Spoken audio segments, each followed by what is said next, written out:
The war on drugs, a Reagan-era policy, has carried on throughout the years up into the present day, and it continues to wreak havoc on lower-income Baltimore area neighborhoods.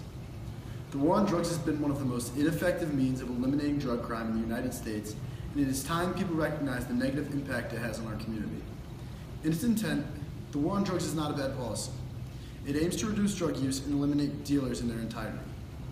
The extremely strict regulations do not permit possession of any hard drug on the streets of Baltimore, with dealers facing even harsher convictions if found to be selling drugs.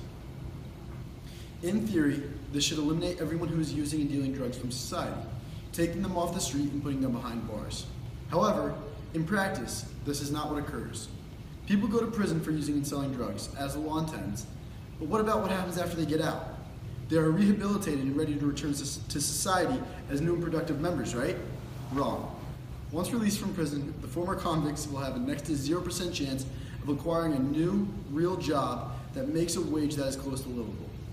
This result is caused by employers seeing a felony drug conviction on an applicant's resume and immediately taking that resume and placing it in the trash. So without a job, where does the drug dealer or user look next? The answer is quite simple. Back to the street. With no other means or options to earn a remotely livable wage in the above-ground economy, the former felon turns back to drugs, the only realistic means they see for survival. Now, where does this place them? Right back where we started, on the streets, selling drugs, likely headed back to prison. Are we starting to see the consistent flaw in the system here? There is no winning in this situation.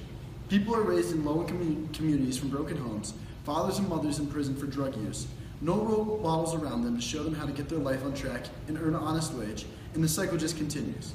Soon the children will be on the street, participating in the same criminal acts their parents once did, with absolutely no knowledge of another way of life. The cycle would continue the same way on forever, unless a real change is made.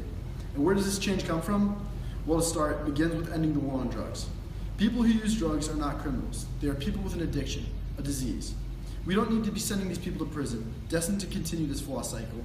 We need to be sending them to rehabilitation, helping them to get their lives back on track, keeping families together. We hope that children be raised the right way. If we don't make these changes, how can we expect the system to change? We simply cannot. The cycle will continue forever. This is why it is called the trap. Once you are caught in the system, there is no getting out. You're trapped in the same fate as everyone who came before you, and without change, this will come next. We call upon you, Mayor Pugh. We call upon you, Governor Hogan.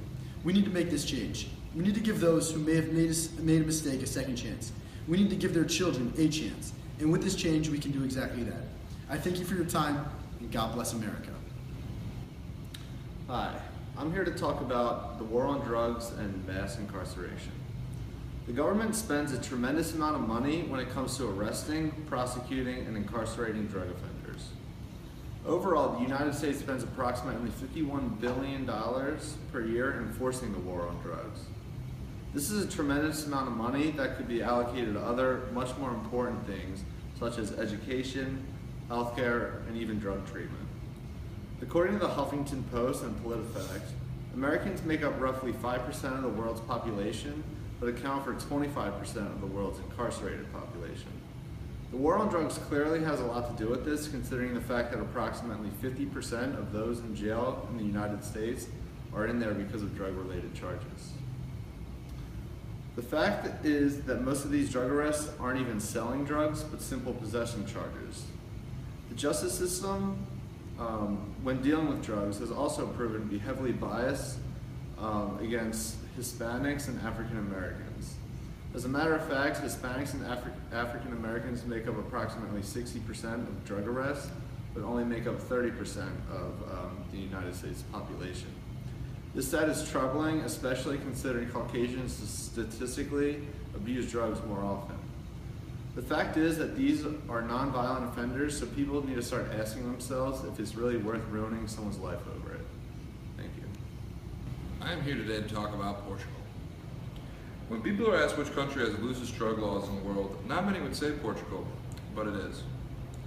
Unlike the Netherlands, who have not decriminalized drugs, but have stopped enforcing any penalty involved with them, in Portugal, there has been no criminal charge attached to drugs in the European states since 2001. The penalties were replaced with optional treatment. The treatments cost less, and the imprisonment The treatments cost less than the imprisonment of the drug users, and this way they're not forced into doing the drugs in unhealthy conditions. By doing this, the country has inspired a healthy and more cost-effective method to stopping people from doing drugs, along with the fact that the HIV and AIDS rates have decreased drastically, along with actually the drug use. People who use marijuana is only 5% of the 5% of the nation. Unfortunately, the opposite has been done in America for a number of years now. Prisons are filling up, and because of the laws, violent drug wars have broken out all over Mexico, and extremely dangerous cartels have been created. Along with the fact that when people get drug cases, they get thrown into prison for incredibly long amounts of time. Fortunately, some legislators are starting to come to their senses, but not all. Thank you for your time.